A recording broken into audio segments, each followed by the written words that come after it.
चाहे सर्वोच्च न्यायालय हो, चाहे देश के महामहिम राष्ट्रपति हो, भगवान कोई नहीं है। इतनी इतनी छोटी पट्टी पे क्या लिखा है? Supreme court of India. मैं मानता हूं कि इस्लाम का प्रत्येक व्यक्ति आतंकवादी नहीं होता, मैं मानता हूं हर मुसलमान आतंकवादी नहीं होता है, लेकिन जो आतंकवादी होते हैं वो मुसलमान ही क्यों निकलते हैं? जितने आतंकवादी पूरी दुनिया में पकड़े जाते हैं वो मुसलमान क्यों होते हैं? इसका कोई जवाब दे, मैं मान लूंगा। मक्का मदीना में शिवम ढाबा खोल लेंगे, मुझे बताइए। अगर सनातन धर्म की इज्जत, अगर हमारे लोगों की इज्जत बुलडोजर से बचती है तो 100 बुलडोजर 100 बार कबूल हो जाएंगे लोगों को। तो इस देश में इतनी याचिकाएं पड़ जाएंगी माननीय सर्वोच्च न्यायालय में इसी विषय को लेकर, इसी बात को लेकर कि उन्हें सुनना पड़ेगा। हम दुनिया के आदिकाल से चलने वाले सनातन धर्म की बात कर रहे हैं, उसमें आप कमियां निकाल रहे हैं। मैं कहता हूं केंद्र सरकार को इस पर ऑर्डिनेंस लाकर ये कानून बनाना पड़ेगा।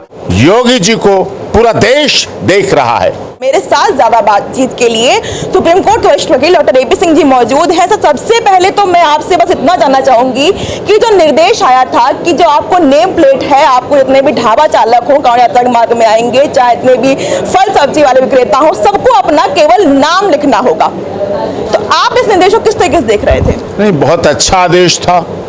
पारदर्शी होना चाहिए जी। जो हैं आप दिखना चाहिए।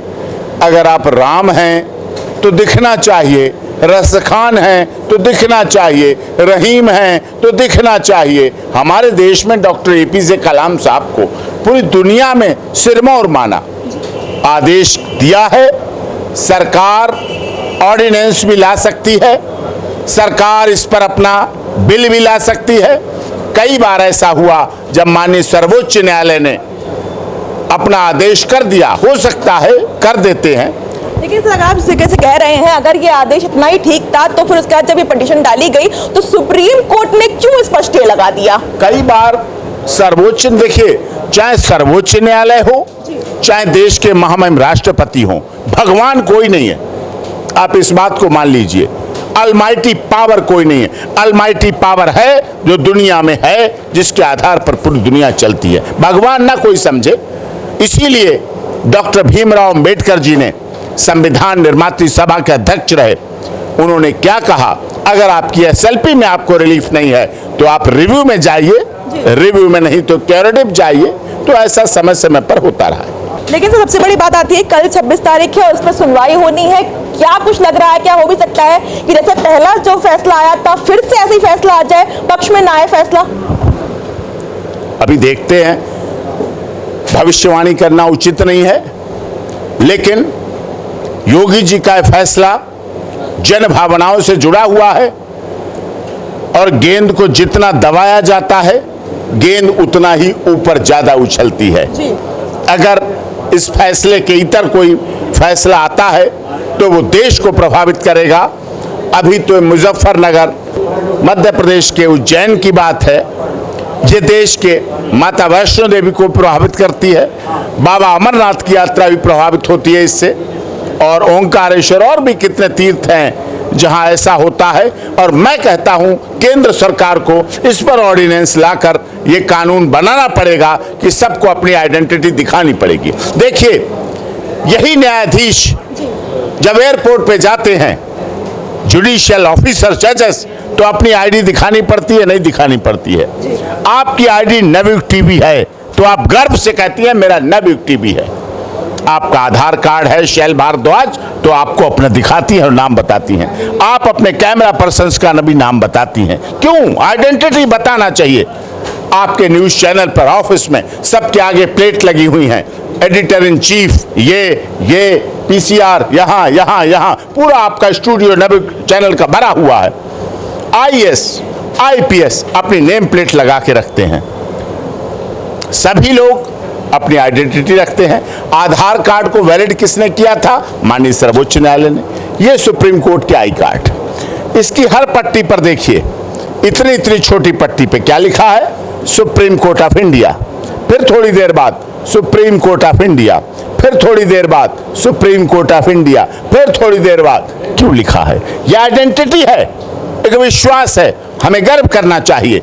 आप राष्ट्रपति भवन जाते हैं, आपको आइडेंटिटी दिखानी पड़ती है। आप पुलिस के हैं, आपको आइडेंटिटी दिखानी पड़ती है। आप आर्मी के हैं, आपको आइडेंटिटी दिखानी पड़ती है। VSF, CISF, पैरामिलिट्री फोर्सेस कितने भी हैं, आपको सब कुछ दिखाना पड़ता है और आप दिखाते हैं, करते हैं। तो फिर किस लिए, ये क्यों? ऐसा नहीं होना चाहिए। इसके पीछे कारण ये है, क्या आप मक्का मदीना में शिवम ढाबा खोल लेंगे? मुझे बताइए, क्या आप मक्का मदीना में जय हनुमान रेस्टोरेंट खोल लेंगे? बताइए आप। क्या ये सत्य नहीं है? सनातन धर्म इस दुनिया का आदिकाल से चला आने वाला धर्म है। क्या ये सत्य नहीं है? जब इस्लाम आया उससे पहले सनातन धर्म था। क्या ये सत्य नहीं है? क्रिश्चियनिज्म आया, ईसा मसीह आए, उससे पहले सनातन धर्म था। क्या ये सत्य नहीं है? गुरु गोविंद साहब आए, सिख धर्म लाए, उससे पहले सनातन धर्म था। सबको पता है, सब जानते हैं। हम दुनिया के आदिकाल से चलने वाले सनातन धर्म की बात कर रहे हैं, उसमें आप कमियां निकाल रहे हैं, उसके बाद आप इस तरह से कर रहे हैं, बिल्कुल पूरी तरह से गलत है। और इसके लिए अब केंद्र सरकार को भी कमर कसनी पड़ेगी, उत्तर प्रदेश सरकार का साथ देना पड़ेगा। और मुझे बहुत याचिकाकर्ता कह रहे हैं, मिल रहे हैं कि अगर ये बात आगे बढ़ती है तो इस देश में इतनी याचिकाएं पड़ जाएंगी माननीय सर्वोच्च न्यायालय में इसी विषय को लेकर, इसी बात को लेकर कि उन्हें सुनना पड़ेगा। सबसे बड़ी बात से निकल के आई थी, काफी कुछ वीडियो सोशल मीडिया पे बहुत वायरल हुई थी जिसमें कहा गया था कि लोग अपना नाम बदलकर ढाबा चला रहे थे और कि कहें कि थूक लगा करके जो फल विक्रेता थे वो बेच रहे थे। तो इन सब को देखते हुए ये निर्देश लाया गया था। और जब ये बिल खुद 2006 में इस कांग्रेस सरकार लाई थी, तो आज वो विपक्ष क्यों साथ नहीं दे रही है, वो इसकी वाहवाही कर रही है। 2006 में किसकी सरकार थी? कांग्रेस की सरकार थी। 2011 में किसकी सरकार थी? कांग्रेस की सरकार थी। तब लागू किया गया, अब पूर्ण रूप से लागू हो रहा है। क्या आप सोच रहे हैं, क्यों सोच रहे हैं? ये घटनाएं हुई, रोटी पर थूकना, बालों पर सैलून में थूकना, फलों को गंदगी के साथ देना, ये कहाँ की सभ्यता है, कहाँ का धर्म है? केवल हमारे धर्म को, केवल हमारे परंपरा को, केवल सनातन धर्म को बदनाम करना, गलत करना, रीति रिवाज के आधार पर गलत करना, ये इस तरह का वातावरण चल रहा है, ये इस तरह का माहौल चल रहा है, जो कि इस पर प्रतिबंध लगना चाहिए और कठोर प्रतिबंध लगना चाहिए। मैं कहता हूं, इसमें लचर पचर नहीं होना चाहिए। योगी जी को पूरा देश देख रहा है। जब उत्तर प्रदेश में दंगे होते थे, जब उत्तर प्रदेश में डॉन का आतंक था, जब उत्तर प्रदेश में माफिया राज होता था, जब उत्तर प्रदेश में बहन और बेटियां सुरक्षित थीं, जब उत्तर प्रदेश में अवैध तस्करी होती थी, जब उत्तर प्रदेश में अवैध खनन होता था, तब लोग कहते थे कि ऊत प्रदेश बन चुका है, जिसे उत्तर प्रदेश कहा जाता है, उसे ऊत प्रदेश कहा जाता था। लेकिन आज अगर उत्तर प्रदेश सज रहा है, अगर उत्तर प्रदेश संवर रहा है, आज उत्तर प्रदेश में भूमाफिया या तो मिट्टी में मिल चुके हैं, या गंगा में अंतिम संस्कार हो चुका है, या वो जेल में सड़ रहे हैं और अपनी जिंदगी की आखिरी सांसें गिन रहे हैं। यह आवश्यक है। अगर ऐसा इस पर प्रतिबंध नहीं लगाया गया तो उत्तर प्रदेश को, जिससे दुनिया देख रही है, जब अभी मेवात में पिछले साल हाथ में जल लिए हुए, बेलपत्री लिए हुए,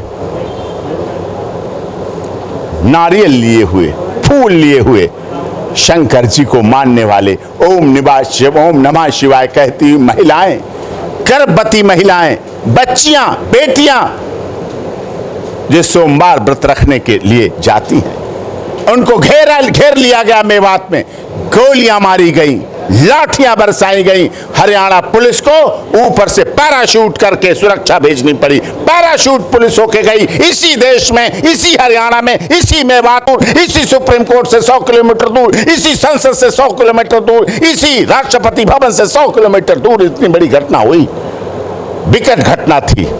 तब लोगों ने किसे याद किया? बुलडोजर बाबा। कह दिया गया हरियाणा में खट्टर जी को कि अगर आप बुलडोजर नहीं ला पाए तो आप इस्तीफा दे दो, वापस चले जाइए आप। अगर हमारी बहन बेटियों की इज्जत, अगर सनातन धर्म की इज्जत, अगर हमारे लोगों की इज्जत बुलडोजर से बचती है तो 100 बुलडोजर 100 बार कबूल हो जाएंगे लोगों को। सर इसमें एक बात सबसे ज्यादा निकल करके आ रही थी कि जब ये फैसला लिया गया था कि इसमें हिंदू मुस्लिम हो रहा था, कह रहे थे कि उनकी भावनाएं आहत हो रही हैं, हिंदू मुस्लिम को टारगेट किया जा रहा है। क्या आप इन चीजों को सही मानते हैं? मुझे ये बताइए, डॉक्टर APJ कलाम साहब क्या थे? रजिया सुल्ताना क्या थी? रस खान क्या थे? रहीम क्या थे? शहीद आदम अशफाकुल्ला खां क्या थे? हमारे देश का इतिहास है, हम गर्व से नाम लेते हैं साहब। हमारे साथ विश्वास रखिए, सबका साथ सबका विकास हम कहते हैं।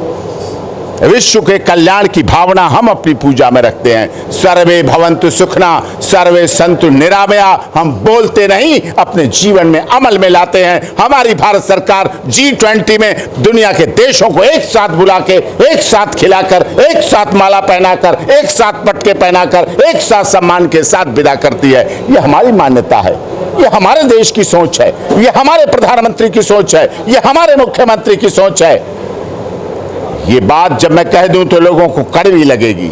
मैं मानता हूं कि इस्लाम का प्रत्येक व्यक्ति आतंकवादी नहीं होता, मैं मानता हूं हर मुसलमान आतंकवादी नहीं होता है, लेकिन जो आतंकवादी होते हैं वो मुसलमान ही क्यों निकलते हैं? जितने आतंकवादी पूरी दुनिया में पकड़े जाते हैं वो मुसलमान क्यों होते हैं? इसका कोई जवाब दे, मैं मान लूंगा इस बात को।